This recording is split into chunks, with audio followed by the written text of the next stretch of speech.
కూడా నేను అభినందిస్తున్నా। ఈ కార్యక్రమంలో పద్మశ్రీ అవార్డు గ్రహీతలు కవులకు కళాకారులకు జీవితంలో వయసు మీద పడ్డ తర్వాత వెనక్కి మళ్ళీ చూసుకుంటే చప్పట్లు దుప్పట్లే మిగులుతున్నాయి తప్ప ఇంటి ఖర్చులకు కూడా వెళ్ళని అత్యంత దుర్భరమైన పరిస్థితులు గ్రామీణ ప్రాంతాల నుంచి వచ్చిన కవుల కళాకారుల పరిస్థితి।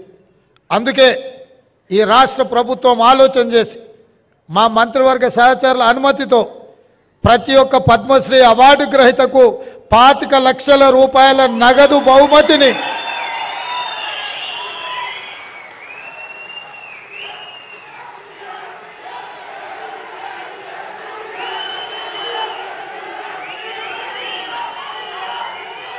రాష్ట్ర ప్రభుత్వం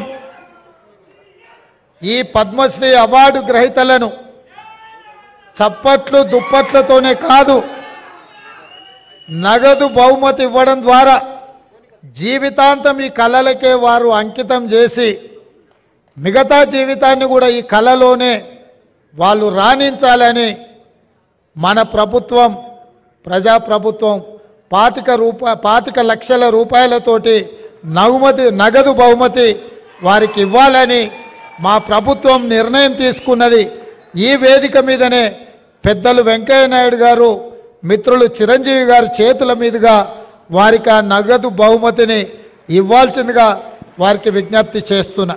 అదేవిధంగా ఈ నగదు బహుమతితో పాటు ప్రతి నెల వారి ఖర్చుల కోసం, ఎందుకంటే వైద్యము ఆరోగ్యము ఖరీదైంది, ఇంట్లో చిన్న చిన్న ఖర్చులు కూడా ఈరోజు పెరిగిపోయినాయి। అందుకే ప్రతి నెల ఈ కవులకు కళాకారులకు 25,000 రూపాయల పెన్షన్ ఇవ్వాలని కూడా ఈరోజు, ఎందుకంటే వాళ్ళు నిరుపేదలు,